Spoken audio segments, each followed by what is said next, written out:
अच्छा, मैं एक और चीज़ समझना चाह रहा था। समटाइम जैसे आजकल क्या हो रहा है कि पेरेंट्स जो है बच्चों को मोबाइल की तरफ एडिक्ट कर देते हैं, मतलब मोबाइल एडिक्ट हो जाते हैं बच्चे। गेम्स लगा के देते हैं, कार्टून लगा के दे देते हैं, तो बच्चा इतना ज़्यादा मोबाइल को यूज़ कर रहा होता है कि जब पेरेंट अगर उसको कहे कि तुम स्टडी करो, मोबाइल यूज़ मत करो, तो बच्चा उसमें बहुत एग्रेसिव हो जाता है, मोबाइल से अटैच हो जाता है, रोना शुरू कर देता है। इस तरह की कंडीशन में भी आप हेल्प करते हैं बच्चों को और पेरेंट्स को, या नहीं?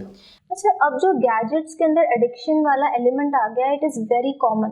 और ये अब ये ऐसा नहीं है कि बिल्कुल नया है, ये अब एक टाइम से चल रहा है। इवन बहुत से केसेस हमारे पास ऐसे आते हैं कि बच्चों की आईज जो है वो उससे इफेक्ट हो रही हैं, और इतनी छोटी एज में आप उनको टैबलेट का करें तो वो कॉमन कॉग्निटिव लेवल उनका बहुत डिस्टर्ब हो रहा है उससे, और 2+2 4 वाली जो है वो कैपेबिलिटीज जा रही हैं। तो हमने बहुत ज़्यादा इन लोगों को गैजेट स्पेसिफिक किया है, लेकिन मसला ये है कि टेक्नोलॉजी से हम बिल्कुल कट नहीं सकते।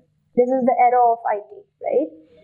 The main thing that we can resolve through that is something, आप उनको कोई रिवॉर्ड दें हर चीज के बेसिस पे, कि अगर आप ये टास्क करोगे, ये काम पूरा करोगे, बात मानोगे, तो फिर उसकी बेसिस पे आपको इतने टाइम के लिए ये गैजेट यूज करने को मिलेगा।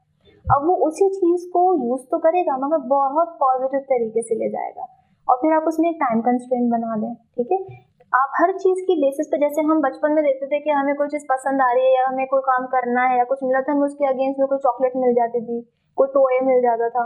Now we are in the digital medium. अब डिजिटल मीडियम में हमारे पास एप्लीकेशंस हैं, गैजेट्स हैं, आपके पास हर बच्चे के पास स्मार्टफोन टैबलेट मौजूद है। तो आप उसको बिल्कुल अलाइन करें पॉजिटिविटी के साथ कि देखिए चीजें तो यूज करनी पड़ेंगी, ठीक है।